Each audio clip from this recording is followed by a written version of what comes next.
Bonjour, bienvenue pour ce nouveau journal. Nous sommes le vendredi 31 mars. Voici les titres de cette édition.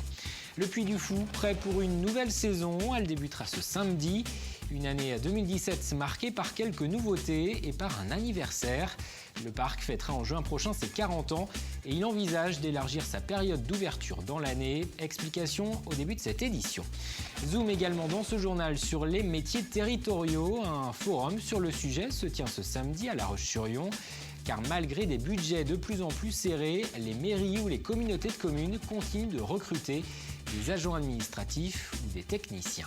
Et puis nous parlerons de culture à la fin de cette édition avec Ballet urbain, un spectacle mêlant musique, poésie et humour. Il a été imaginé par deux artistes lyonnais, Mathieu Vivion et Charles Giraud. Entre leurs mains, un simple journal et des ballets peuvent se transformer en instruments de musique. Les vacances ont commencé ce vendredi soir pour les élèves de la zone C. Chez nous, encore un peu de patience, elles débuteront dans une semaine.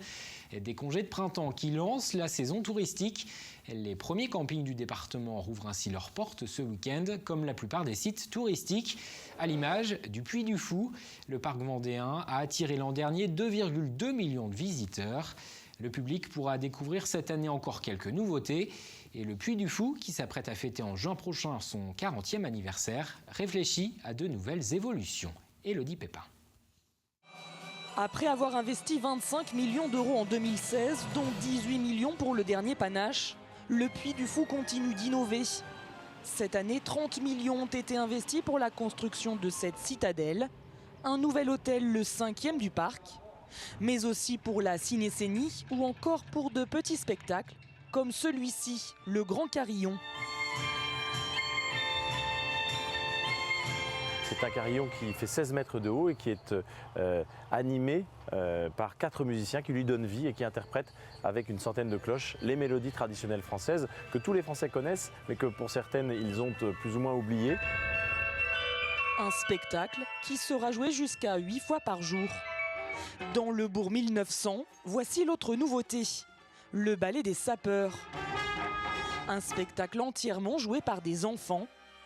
Une première dans l'histoire du parc qui fête ses 40 ans cette année. Une cérémonie spéciale est prévue le 16 juin. Le parc veut marquer le coup, mais difficile d'en savoir plus.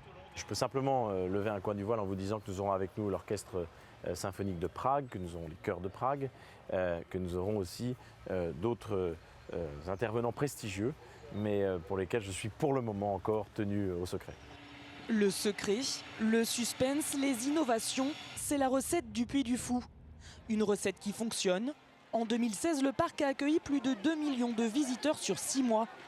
Avec une fréquentation toujours en hausse, le parc pourrait bien un jour étendre la saison. Il est possible qu'un jour, cette saison s'allonge progressivement pour, pourquoi pas, couvrir des périodes comme la Toussaint ou les week-ends, comme vous l'avez dit, de l'automne, qui en France est maintenant un peu un été indien. Donc tout est possible. En tout cas, ça n'est pas pour l'instant à l'ordre du jour en 2017. Et en 2018 ? Eh bien, tout vient à point pour qui sait attendre et nous verrons. Pour le moment, donc, pas de changement. Pour 2017, le Puy du Fou sera ouvert du 1er avril au 24 septembre. Et le tourisme est l'un des sujets à l'ordre du jour de la nouvelle session du Conseil départemental. Elle s'est ouverte ce vendredi au Ciel, le nouveau pôle culturel de La Roche-sur-Yon. Parmi les dossiers sur lesquels les élus vont se prononcer, le budget 2017, il avoisine les 900 millions d'euros, dont 145 millions consacrés à l'investissement, notamment pour les routes ou le développement du numérique. Pour augmenter ses recettes, le département prévoit une hausse de la taxe foncière de 2%, une mesure nécessaire pour faire face à la baisse des aides de l'État selon la majorité. L'opposition socialiste, elle, salue un budget raisonnable mais trop timide. Écoutez. Cette gestion très responsable, très prudente, amène à ce que l'effort soit porté directement par les Vendéens, notamment sur, par exemple, les prestations à domicile pour les personnes en situation de handicap ou les personnes en perte d'autonomie. Ou encore, par exemple, on va encore avoir recours au levier fiscal. Donc c'est les familles vendéennes qui vont payer cet effort. Et je trouve que dans le contexte, il y a des éléments d'embellie, c'est peut-être un peu fort, mais en tout cas des clignotants qui sont passés au vert qui permettent de gérer différemment, notamment le recours à l'emprunt. Alors, on peut voir l'emprunt comme on passe le fardeau aux générations futures. On peut voir aussi l'emprunt comme une façon de répartir son effort dans le temps. On peut toujours faire plus. On peut emprunter, on peut investir plus, etc. Maintenant, ce que l'on emprunte, il faudra le rembourser.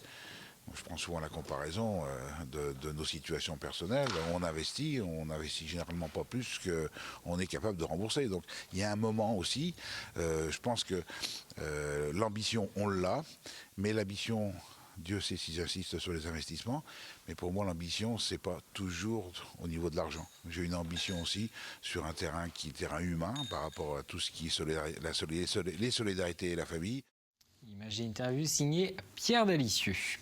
Au chapitre emploi, la Maison des communes organise ce samedi un forum des métiers territoriaux. Ça se déroulera au sein de ses locaux à La Roche-sur-Yon.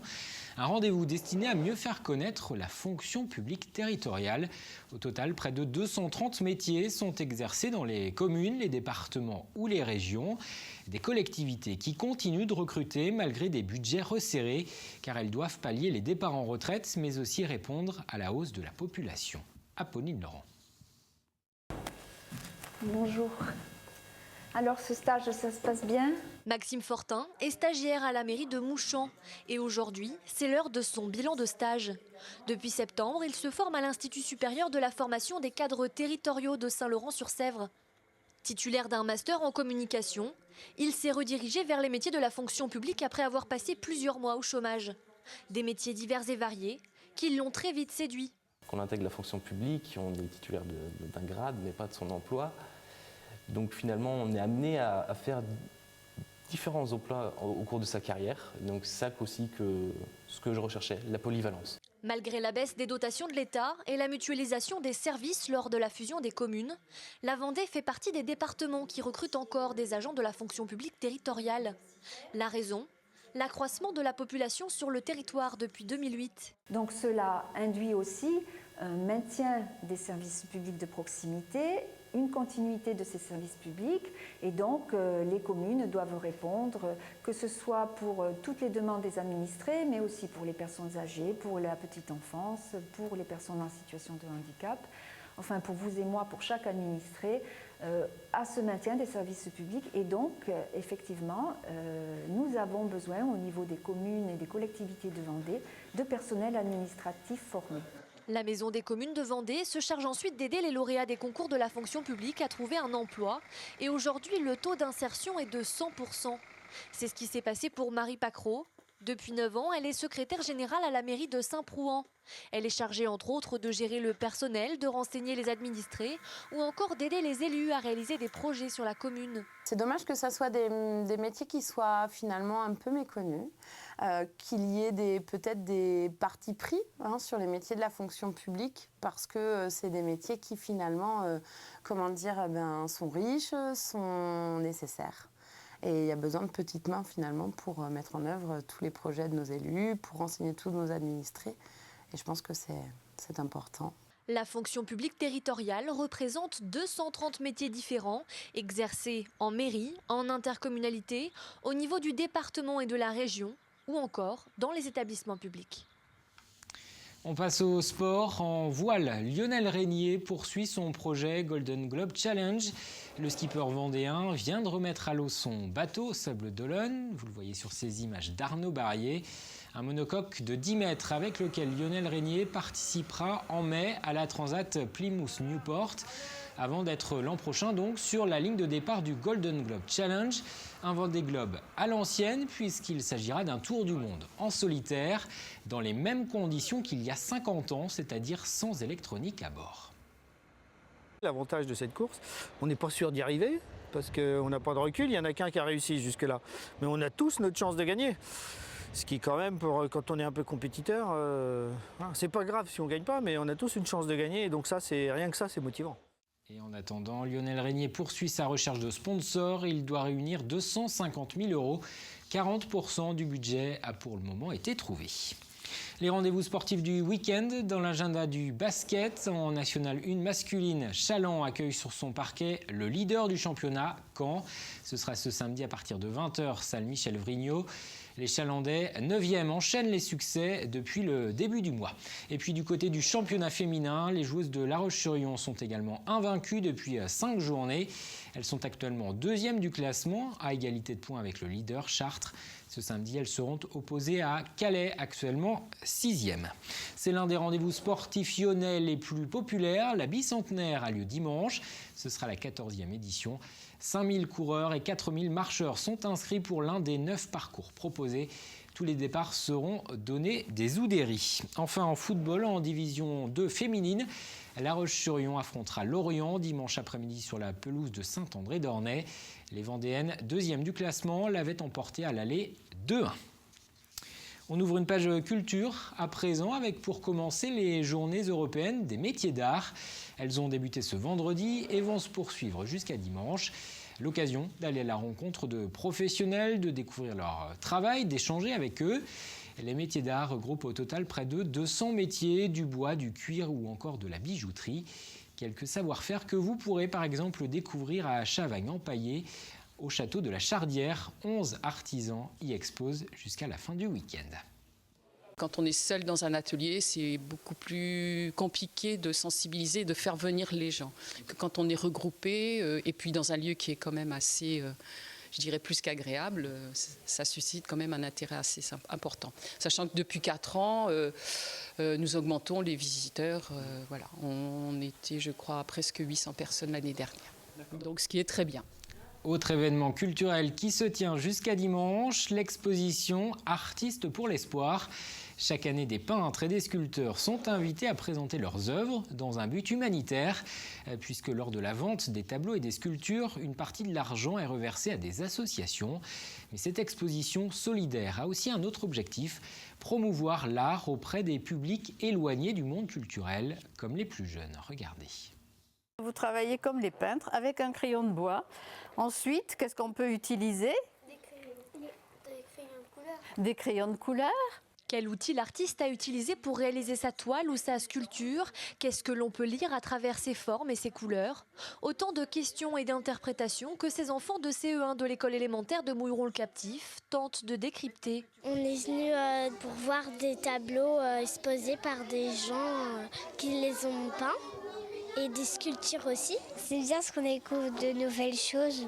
Plein de tableaux et des sculptures qui me donnent envie de devenir artiste. Un univers inspirant quelques vocations pour les uns donc, mais qui permet aussi à d'autres élèves de découvrir différentes formes d'art auxquelles ils ne sont pas toujours confrontés. Ça va, c'est bien. Est-ce que tu as l'habitude, toi, de venir dans ce genre d'endroit? Non. Pourquoi?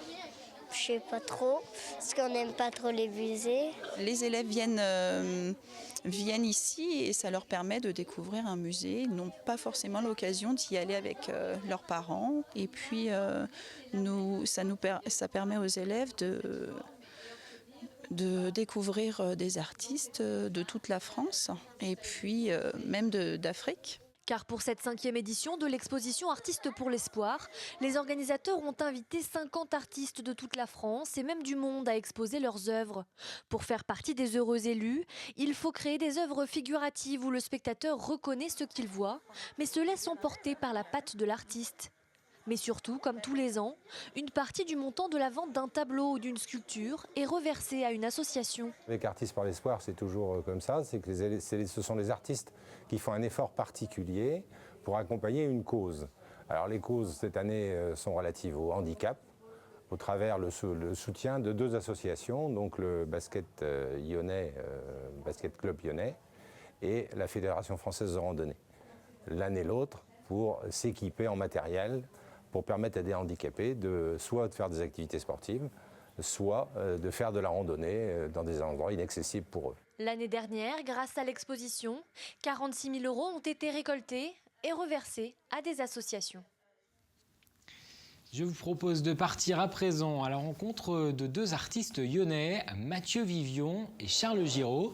Ces musiciens ont commencé à jouer au sein d'un groupe de percussion qui déambulait dans les rues. Puis ils ont décidé d'adapter leur performance pour la scène. Depuis 5 ans, le duo présente donc au public Ballet urbain, un spectacle mêlant poésie, humour et musique. Vous allez le voir, les 2 artistes transforment de simples objets de notre quotidien en instrument. Cyril Guillet les a rencontrés lors d'un spectacle à Mortagne-sur-Sèvre.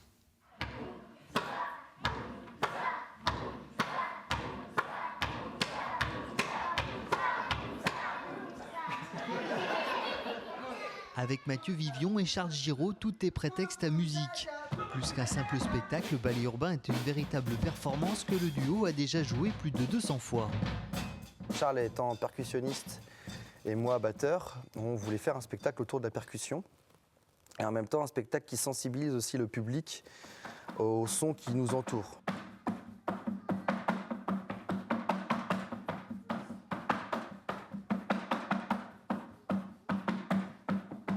On s'est inspiré beaucoup de Stomp, une compagnie maintenant internationale qui font des spectacles autour des objets du quotidien, et du duo Feels Monkey.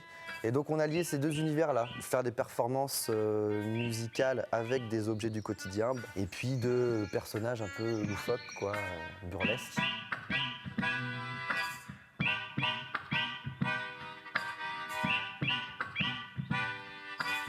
Un joyeux mélange entre musique, danse et théâtre qui s'adresse autant aux enfants qu'aux parents. Un spectacle à la fois drôle et poétique. Donc le côté humoristique, c'est vraiment tous les deux dans la vie de tous les jours, on est comme ça. Là, on l'exagère sur scène et en faisant du burlesque, donc du théâtre muet, sans parole, pour insister plus sur l'expression du visage.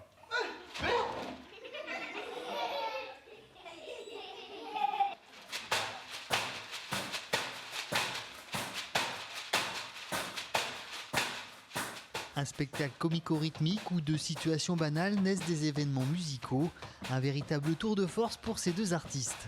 On enchaîne 2 spectacles le matin, à l'après-midi, là, ça sabre un peu, mais c'est grâce à ça aussi qu'on a pu développer des muscles et qu'on a pu bien faire développer le spectacle aussi, surtout. Il a bien évolué grâce à ça aussi, quand même.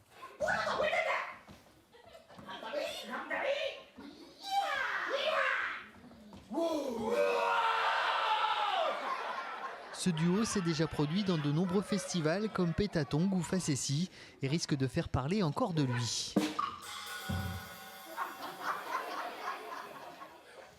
Et ce spectacle ballet urbain sera à découvrir ce samedi après-midi à Mouchamp, en première partie d'une soirée de concert organisée au profit de 2 associations vendéennes, Les Petits Pas de Justine et Dans les Yeux de Valentine, qui viennent en aide à 2 petites filles malades. Avant de se quitter, jetons un coup d'œil aux prévisions météo pour ce week-end. Un temps agité ce samedi avec des averses et des risques d'orage. Ce sera mieux dimanche avec le retour de belles éclaircies. Le bulletin complet, c'est dans un instant avec Fanny Poirier. C'est la fin de cette édition. Merci de l'avoir suivi. Les programmes continuent sur TV Vendée. Cette semaine, dans le débrief, Carl Laboureux et Hervé Leroc parleront de tourisme avec Franck Chadeau, le président de la Fédération des campings de Vendée. Et puis dans la deuxième partie consacrée à l'élection présidentielle, l'invité sera Jean-Patrick Fillet, le responsable départemental du Front National. Lundi, c'est Apolline Laurent que vous retrouverez pour le journal. Je vous souhaite un excellent week-end.